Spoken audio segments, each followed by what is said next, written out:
Welcome to the deep dive. And before we even get started today, do me a massive favor and just hit that like and subscribe button on whatever platform you're listening to us on right now. Yeah, it really helps the show out. It really does. Yeah. And trust me, you are not going to want to miss a single second of this one.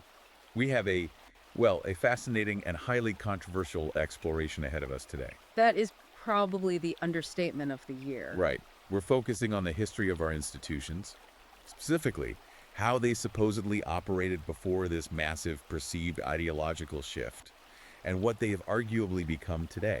So I'll just start by throwing a question out to you, the listener. Okay, lay it on them.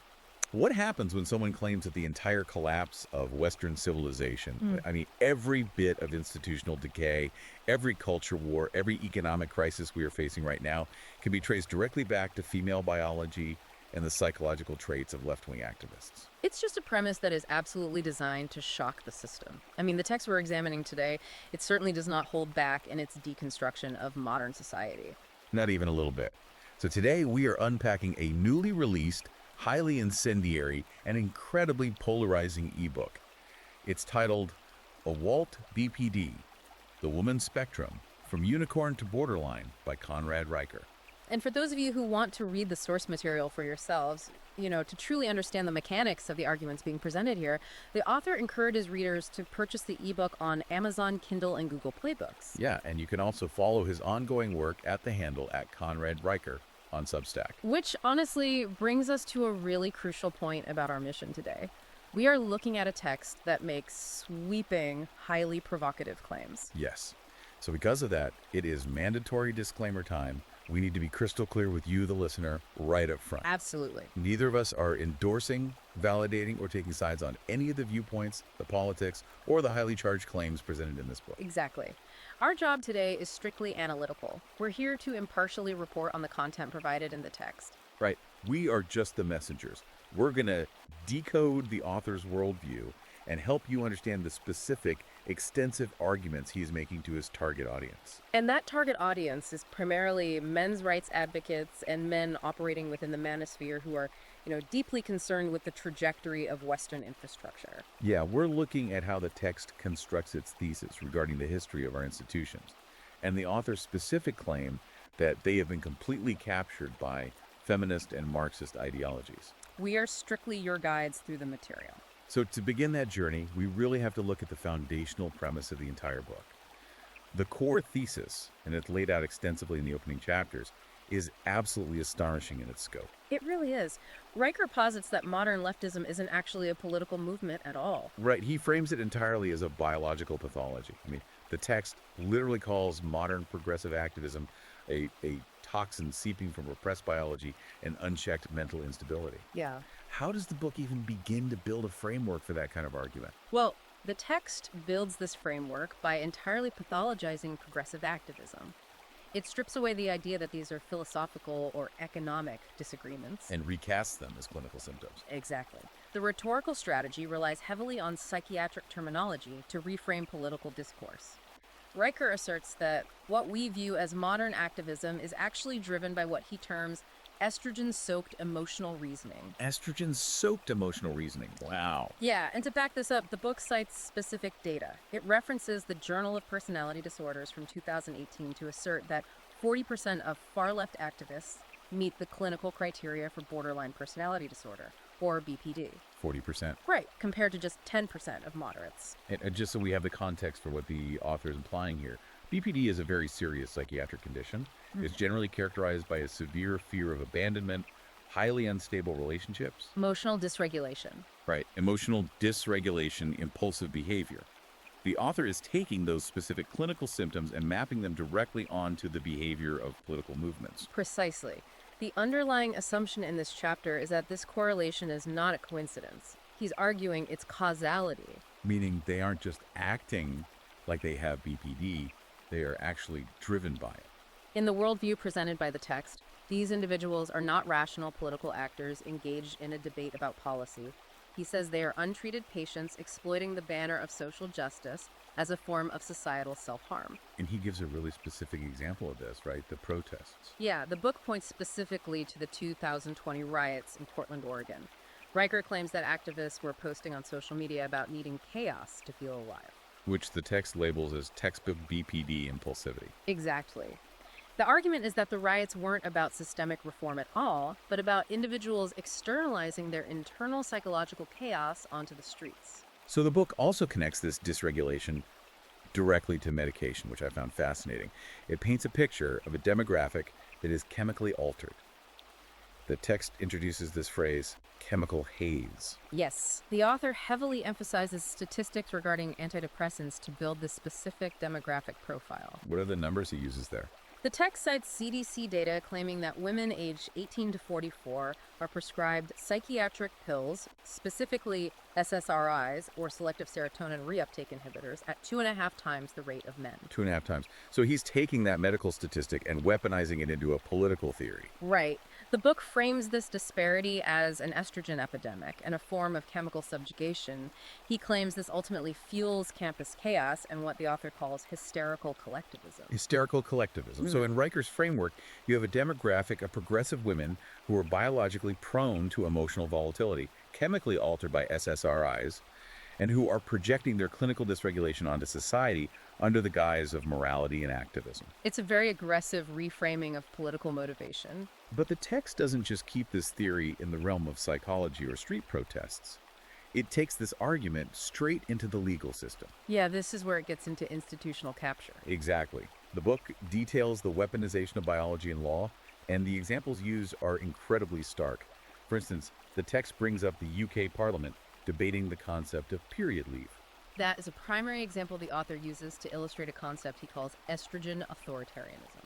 Estrogen authoritarianism. Break that down for us. Well, the text notes that the UK Parliament actually debated legislation proposing mandatory paid days off every single month for menstrual symptoms. Right, and Riker does the macroeconomic math for his reader to demonstrate the alleged absurdity of the proposal. He calculates that 12 extra annual leave days for 51% of the workforce equals hundreds of millions of lost productivity hours nationally. And he contrasts that massive state accommodation for biological discomfort with the realities of male labor. Exactly. The book juxtaposes this proposed period leave with the plight of male construction workers, loggers, or deep-sea fishermen. Men who demand hazard pay for literally life-threatening labor and often receive nothing. The text labels this dynamic gynocentric socialism. Gynocentric socialism, that's a loaded term. The author argues that female biological discomfort is treated as a crisis warranting massive state intervention and economic restructuring. But male mortality, pointing out that men comprise roughly 93% of workplace fatalities, is simply ignored as the cost of doing business. So the system bends over backward for one sex and ignores the literal death of the other. That's his claim. That is the argument, yes. The author takes this concept of biological weaponization even further into criminal law, which is where the arguments become particularly intense. The book examines cases like Kiranjit Ahluwalia in the United Kingdom and Andrea Yates in the United States to argue that female biology is used to evade ultimate accountability. The legal analysis in the text focuses heavily on cases where hormonal distress was utilized as a successful defense strategy. Let's talk about the Ahluwalia case first. Right. So in the case of Kiranjit Ahluwalia in 1989, she killed her abusive husband by setting him on fire while he slept. Which is obviously a horrific crime. It is. But her conviction was later reduced from murder to manslaughter on the grounds of diminished responsibility. And her advocates heavily cited battered woman syndrome and severe depression. Exactly. Similarly, he brings up the tragic case of Andrea Yates in 2001, who drowned her 5 children. Her defense was deeply rooted in severe postpartum psychosis and depression. And her initial conviction was overturned, and she was eventually found not guilty by reason of insanity. Right. Riker claims to have uncovered over 200 U.S. criminal cases since 1980 where hormone-based defenses, like PMDD or premenstrual dysphoric disorder, successfully mitigated sentences. Over 200 cases. So we look at how the author synthesizes these specific legal outcomes. What is the broader argument being made about the justice system? The text attempts to demonstrate that the legal system has actively created a massive gender double standard. Riker argues that female biology is utilized as a perpetual victimhood trump card. To completely evade accountability for violent actions. To drive this point home to his audience, he asks the reader to imagine a thought experiment. Okay, what's the experiment? Imagine a man attempting to use high testosterone or male biological aggression as a legal defense for a violent crime. Oh, wow. Yeah, the text points out that such a defense would be laughed out of court and the man would be locked up for life. Exactly. But under the current system, the author asserts female recklessness and violence are treated as proof of their inherent suffering. It's pathologized as hormonal accidents rather than prosecuted as calculated crimes. That concept of a system bending over backward to accommodate and excuse behavior leads us directly into how the author views the broader structure of our society. The text argues that the courts are really merely a symptom of a much larger institutional capture. Yes, the mommy state syndrome. Right. The author introduces this concept of mommy state syndrome. To understand this, we really need to look at the history of these institutions as the author presents them, how things allegedly operated before they were captured. So the mommy state syndrome is the author's overarching sociological theory regarding the evolution, or rather the devolution of institutional authority. How did it used to be, according to the book? The text argues that historically, before being captured by what the author terms feminist and Marxist ideologies, Western institutions operated on principles of merit, pure logic, and paternal authority. So a strict father figure model. Right. This traditional paternalistic structure required strict accountability, emotional resilience, and a focus on objective outcomes over individual feelings. But the author claims that foundational structure has been entirely replaced. Yes. The book asserts that the government and our corporate and educational institutions have replaced the traditional demanding father figure with a suffocating mommy state. And what does this mommy state actually do? He claims this new system inherently subsidizes female irresponsibility and treats citizens not as resilient adults capable of handling hard truths, but as helpless infants who must be constantly protected and coddled. The author draws heavily on psychological archetypes to explain this shift, specifically referencing Carl Jung's concept of the terrible mother or the devouring mother. It's a very specific psychological framing. Let's unpack that archetype for a moment because it's so central to his thesis. In Jungian psychology, the devouring mother is the dark side of the maternal instinct. Right, the shadow side. Instead of nurturing a child so they can grow up, become independent, and leave the nest, the devouring mother overprotects and suffocates the child. She keeps them permanently dependent, infantile, and helpless so she never loses her purpose. And the author maps this exact psychological pathology onto modern governance. That is exactly the parallel the text draws. The author views modern left-wing governance and institutional policy not as a push for equality, but as the manifestation of this devouring mother archetype on a societal scale. It splits humanity into two camps. Helpless infants that the state must protect through endless subsidies and safe spaces. And dangerous predators, which usually means traditional men or dissenting voices, people that must be destroyed to keep the children safe. And the book uses modern college campuses as the ultimate glaring example of this institutional infantilization.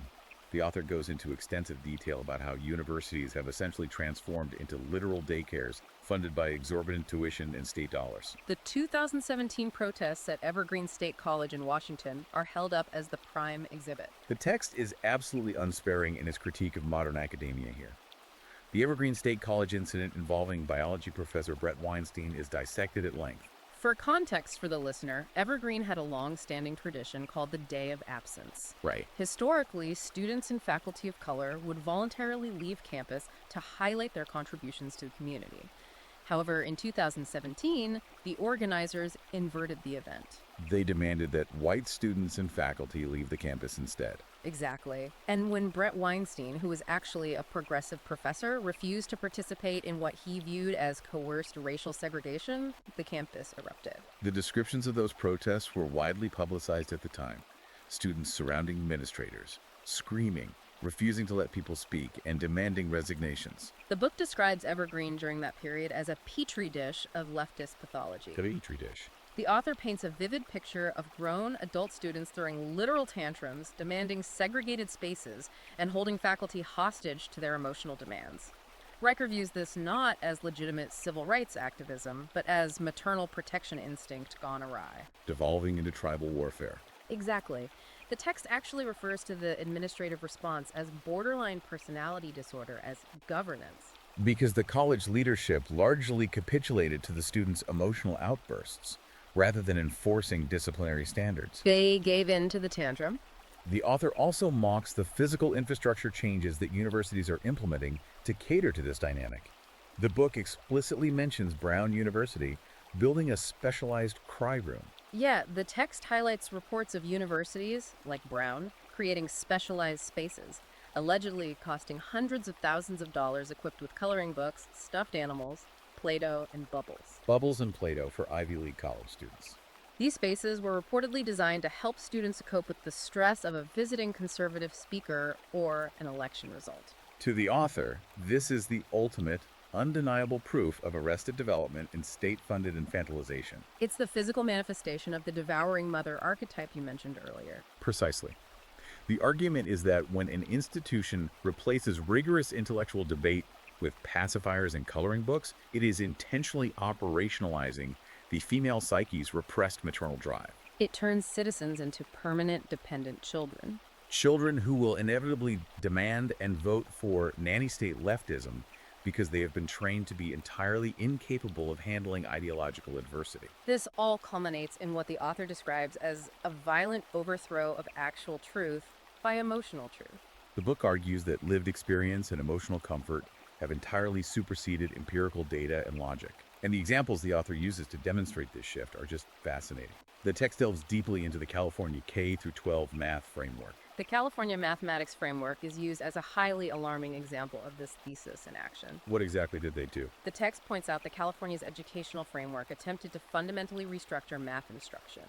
They pushed to replace traditional calculus pathways with courses in data science or equity math. Equity math. And the stated goal was to close racial and gender achievement gaps, right? That was the stated goal. However, the author claims this equity math operates on a purely subjective premise. The idea that insisting on one correct answer, like 2 + 2 = 4, is inherently exclusionary or a symbol of white supremacy culture. 2 + 2 = 5, if it makes you feel better. The book cites a Stanford study regarding the rollout of these equity-based frameworks, claiming they resulted in a massive 60% drop in overall math proficiency. The text labels this outcome as intellectual vandalism. In the author's view, this is the inevitable result when a society prioritizes female-coded leftism, which values emotional comfort and inclusion above all else over objective reality and rigorous, standardized metrics. To further prove that academia has become intellectually bankrupt and entirely captured by this emotional truth, the book brings up the Sokal-squared hoax. We definitely need to explore this because it's a brilliant example of how the author builds his case against the humanities. So, to understand Sokal-squared, we first have to understand the original Sokal hoax from 1996. Okay, what was that? Physics professor Alan Sokal submitted an intentionally nonsensical, jargon-filled paper to a postmodern cultural studies journal, and they published it. Proving they couldn't distinguish real scholarship from flattering nonsense. Exactly. So the text focuses on the 2018 replication of this, often called the Grievance Studies Affair or Sokal-squared. A group of academics spent a year writing 20 fabricated, utterly absurd papers using the fashionable jargon of critical theory. And they submitted them to peer-reviewed gender and cultural studies journals. And the results were staggering. The journals accepted and published several of them.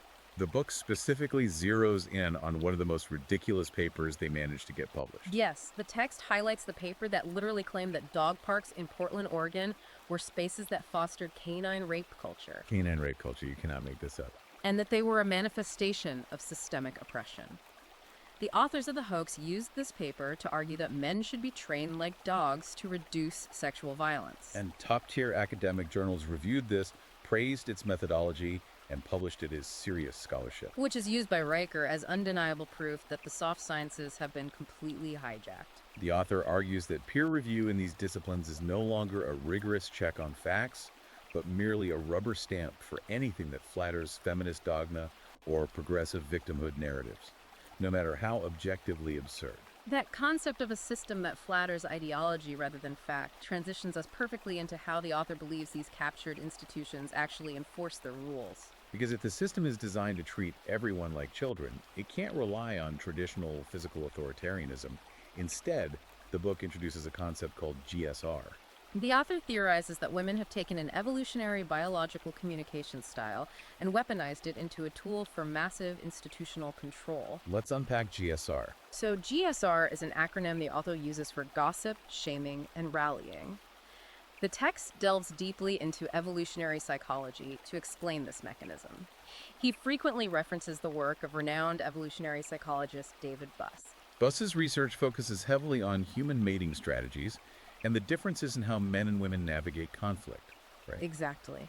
Because women, historically and biologically, are generally less inclined to engage in direct physical confrontation, which carries a high risk of bodily harm that is evolutionarily detrimental to child rearing, they evolved highly sophisticated mechanisms of indirect aggression. And the primary weapon of indirect aggression is reputation destruction. Gossip. Right. The text claims that women spend vastly more time gossiping than men, using it to monitor social hierarchies, enforce group norms, and most importantly, eliminate rivals. The author argues that in the modern era, this biological imperative hasn't disappeared. It is simply scaled up. What used to be a whisper campaign in a small tribe has become the guiding policy of the corporate world and modern governance. Riker calls this mechanism a social neutron bomb. A social neutron bomb. That is a fascinating analogy, because a neutron bomb is a nuclear weapon designed to kill all the living organisms within a radius through intense radiation while leaving the physical infrastructure completely intact. The buildings, the bridges, the machinery, all untouched. That is precisely the author's point. The text asserts that a single falsified rumor, an accusation of making someone feel unsafe, or a coordinated whisper campaign on social media can vaporize a male competitor's credibility, career, and livelihood before lunch. The physical infrastructure of the institution remains untouched, but the man is entirely destroyed without a single physical blow being struck. The book applies this theory of GSR gossip, shaming, and rallying directly to the hashtag #MeToo movement. The author is incredibly harsh on Me Too. Very harsh. He claims that from its inception, it was never actually about justice or protecting the vulnerable. He argues it was rather an exercise in industrial-scale character assassination. The text views the Me Too movement as the ultimate digital upgrade of this gossip, shaming, rallying mechanism. The author argues that the movement fundamentally obliterated the Western legal tradition of due process and the presumption of innocence. He claims it replaced the courtroom with mob justice, enforcing a cultural mandate to believe all women. Which the text bluntly translates as a mandate to destroy all men. To back up this incredibly controversial stance, the book leans heavily on several high-profile cases where the initial public narrative was later challenged or entirely dismantled by evidence. The Amber Heard and Johnny Depp defamation trial is used as a primary exhibit. Yeah, the text dissects the Depp-Heard trial extensively. The author points out that Amber Heard's initial claims of abuse, published via an op-ed, instantly cost Johnny Depp tens of millions of dollars in movie roles, lucrative endorsements, and his global reputation. The Believe All Women mandate was universally applied to him by the media. However, the book emphasizes that it took years of litigation, the release of secret audio recordings where Heard admitted to hitting Depp, and a grueling televised trial for a jury to ultimately expose her claims as fabrications. The text explicitly mentions the notes from Heard's clinical psychologist, which cited traits of borderline and narcissistic personality disorders. Which links this right back to the book's opening thesis about BPD. Exactly. The author uses other examples as well, like Emma Solkovich at Columbia University. Yes, the case known as the Mattress Girl. Solkovich carried a 50-pound dorm mattress around the Columbia campus for an entire academic year as a piece of performance art, publicly accusing a male classmate of rape. And the text highlights that she did this, and was celebrated by the media and academia for doing it, even after the accused student was cleared of all charges. By both the university's internal investigation and the local police, they found a lack of evidence and exonerating text messages. The book also brings up the Duke lacrosse case from 2006, which is perhaps one of the most infamous examples of a rush to judgment. 3 innocent men had their lives derailed by a false accusation of sexual assault and an overzealous prosecutor who hid exculpatory evidence. The author synthesizes these cases to argue that society now actively rewards victim theater. The text asserts that the system incentivizes women to deploy the GSR mechanism because there are immense social and financial rewards for claiming victimhood. And virtually zero consequences when those claims are proven false. No jail time for perjury. No social ostracization. This theory of weaponized social dynamics ties directly into how the author views modern corporate culture, specifically the rise of human resources departments. The book refers to HR departments as the Stasi in Ann Taylor suits. That is quite a visual, comparing corporate management to the East German secret police. It is a deliberate and chilling comparison. The text argues that corporate America has fully integrated and weaponized female social dynamics, turning the workplace into a compliance nightmare. In the author's view, HR departments are staffed overwhelmingly by women. The book cites one internal industry metric placing the demographic at 93% female. And he claims they operate less like administrative support and more like modern-day ideological witch hunters. The book points to the James Damore Google memo as the ultimate proof of this corporate capture. We should really delve into the details of that memo because it perfectly encapsulates the author's argument about the purge of facts in favor of feelings. James Damore was a software engineer at Google who, in 2017, wrote an internal memo responding to the company's diversity initiatives. The memo was titled Google's Ideological Echo Chamber. Right. Yes, and it cited mainstream, peer-reviewed science on evolutionary psychology and the Big Five personality traits. Damore argued that biological differences in interests might partially explain the gender disparities in tech and leadership roles, rather than systemic sexism alone. For instance, men generally being more interested in things and systems, and women generally being more interested in people and aesthetics. He wasn't saying women couldn't code. No, he was offering a well-documented psychological framework for why fewer women might choose to go into highly technical engineering fields in the first place. But the internal reaction at Google was explosive. The text frames Damore's subsequent firing not as a standard consequence of violating corporate conduct policies, but as a literal ideological purge. Damore's crime, according to Riker's analysis, was simply citing empirical facts that offended the sensibilities of his female colleagues. Those colleagues then utilized the GSR mechanism. They gossiped, shamed him internally, and rallied to HR, claiming his memo made them feel unsafe and traumatized. The author uses this incident as the defining victory of emotional truth over actual truth in the workplace. An engineer was fired from one of the most powerful technology companies on Earth simply for stating peer-reviewed biology. Which leads us directly into the economic consequences of this worldview, because the book moves from social and corporate dynamics into hard numbers. The economic claims in this text are blistering, and they form the foundation of how the author believes this system sustains itself. Let's look at the spending versus taxing divide the author sets up. The text paints a picture of extreme, unsustainable fiscal imbalance. The author styles modern feminism and the accompanying state apparatus as a fiscal tapeworm. Or, as he memorably phrases it, socialism with manicures. To make this case, the book stacks several macroeconomic statistics. The text claims that women control a staggering 85% of consumer spending in the economy. 85%.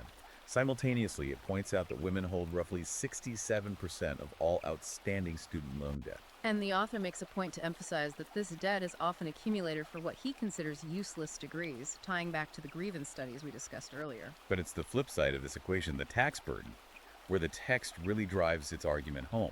The author asserts that while women dominate consumption and debt, men carry the overwhelming burden of funding the system. What are the numbers there? The text cites figures claiming that men pay up to 82% of all income taxes. Furthermore, it highlights that the top 1% of male earners effectively fund 40% of the total United States income tax revenue. And the counter to that. Conversely, the book claims that 53% of women pay zero net federal income tax when factoring in state benefits and tax credits. So what is the author's conclusion from synthesizing these specific marketing and tax statistics? How does he weaponize these numbers? The text constructs a framework where this is viewed as a predator-prey economic model. The author argues that single women, on average, consume vastly more in welfare, state services, and institutional infrastructure than they ever contribute in taxes. In this model, the mommy state acts as a surrogate husband. Exactly. It forcibly extracts resources from productive men through taxation and redistributes those resources to bankroll the lifestyles, the debt forgiveness, and the self-care of irresponsible women. The book bluntly calls this system legalized looting and fiscal cuckoldry. Fiscal cuckoldry, that is an incredibly provocative framing. And the author doesn't just look at the macroeconomics of taxation. He takes this concept of biological parasitism and applies it directly to the modern dating market. The book delves into hypergamy and the data coming out of dating apps like Tinder and Bumble. This section taps very deeply into core manosphere concepts. Hypergamy is the evolutionary biological drive for women to date up, to seek mates who possess higher status, more resources, or superior physical genetics than themselves. Historically, monogamy tempered this drive by pairing most people off. However, the text argues that modern dating apps have weaponized hypergamy on a global scale. The book analyzes internal data from these swipe-based apps to reveal a massive disparity in how men and women select partners. The text cites the infamous 80-20 rule derived from dating app data, right? Yes, which suggests that 80% of women are actively competing for the attention of the top 10 to 20% of men. The highly attractive, high-status men often referred to in these internet subcultures as chads. Because women have limitless options at their fingertips, their standards have artificially skyrocketed. Which creates a massive, unprecedented underclass of men. Economists have actually compared the inequality on dating apps to the wealth inequality of developing nations, using the Gini coefficient to show how concentrated the wealth, in this case, female attention really is. The author uses this exact economic framing for mating. He argues that this dynamic creates an entire demographic of what he terms beta providers. These are average, working men who are entirely ignored, repeatedly rejected, and ultimately isolated. The text calls this phenomenon industrial-scale mate suppression. The apps, operating on female biological imperatives, have essentially locked the vast majority of average men entirely out of the mating market. And the book draws a direct, grim line between this engineered isolation and the skyrocketing rates of male suicide. Yes, the author points to CDC data showing that the male suicide rate is nearly 4 times higher than the female rate.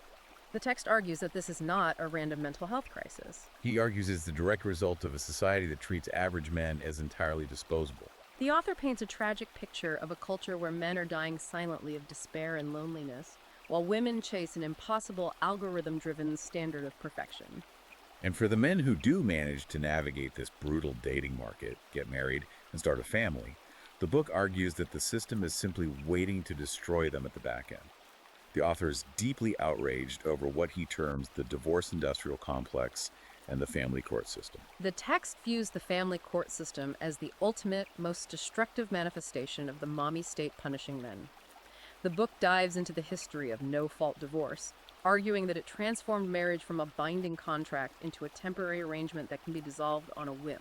The author cites statistics claiming that women currently initiate up to 80 or 90% of all divorces. Yet, despite initiating the dissolution of the contract, the outcomes are heavily skewed. That is the core of his grievance. The text highlights that women receive primary physical custody of the children in roughly 90% of cases and are the recipients of 97% of all alimony payments. The author sees this as state-sanctioned theft. He argues that the system allows a woman to break a contract simply by citing unhappiness, utilize the power of the state to seize the man's assets, take his children away from him, and force him under threat of imprisonment to continue funding her new life. The book views this as penalizing male productivity while actively rewarding weaponized irresponsibility. Trapping men in a cycle of what the author calls reproductive extortion. Which brings us to the final and perhaps most apocalyptic section of the text. The civilizational calculus? Right. The author looks at the biology, the institutions, the economics, and the dating market, and issues a massive warning about the civilizational calculus of the West. Let's start with the demographic collapse and the birth rate crisis. The author uses stark demographic data to argue that Western civilization is quite literally suffocating itself out of existence. The text points to the concept of replacement-level fertility, which is generally accepted to be 2.1 children per woman, the rate needed to simply maintain a population size without immigration. The book highlights South Korea's catastrophic fertility rate of 0.78, meaning their population is said to halve in a single generation. But the author specifically hones in on Sweden as the ultimate warning. Why Sweden? Sweden is the perfect counter-argument to the idea that more government support will fix the birth rate. The text points out that Sweden has implemented massive state subsidies, extended paid parental leave, gender-neutral daycares, and fundamentally feminist foreign and domestic policies. Yet despite all this state intervention designed to make motherhood easier, their birth rate remains stubbornly at 1.6. Well below replacement level. And the book contrasts the failure of the Swedish model with the policies implemented in Hungary. Yes, the author notes that Hungary took a drastically different traditionalist approach. The Hungarian government offered massive pro-family tax breaks, including lifetime income tax exemptions for women who have 4 or more children, and specifically rewarded traditional marriage and child-rearing over careerism. The text claims this resulted in a 25% spike in their birth rate. So the author's takeaway from this demographic data is that feminist ideology is actively destroying the population base. The book refers to this as civilizational seppuku, or ritual suicide. The author argues that career-focused feminists, enabled by the mommy state, are choosing luxury consumerism, international travel, brunch photos, and pets over the hard work of raising children. The text openly mocks the modern child-free movement, claiming that these women are rendering themselves sterile by choice, yet fully expecting the state or massive influxes of immigrant populations to fund their pensions and wipe their chins when they grow old. The author labels this behavior as demographic terrorism. And we have to impartially report on the author's stance on abortion here because it is highly aggressive and acts as a central pillar to his entire demographic and civilizational argument. It is an unavoidable core of his thesis. The text looks at the estimated 63 million abortions performed in America since the Roe v. Wade decision in 1973. The author equates this staggering number to erasing the future of entire nations, comparing it to systematically exterminating the population of Italy or the United Kingdom. The book also targets the abortion industry directly, going after organizations like Planned Parenthood. The author attacks the institution very aggressively. The text links Planned Parenthood back to its founder, Margaret Sanger, emphasizing her historical ties to the eugenics movement. The book points out demographic anomalies, claiming that clinics are disproportionately located in minority neighborhoods. Furthermore, the author asserts that the vast majority of abortions, citing figures between 86 and 94%, are not performed for medical emergencies, fetal anomalies, or in cases of rape.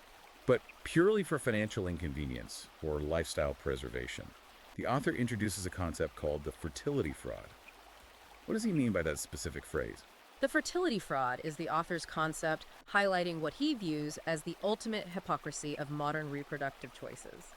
The text argues that a significant portion of women will utilize abortion essentially as a form of retroactive birth control, terminating pregnancies during their peak fertile years in their 20s in order to pursue careers, education, or travel.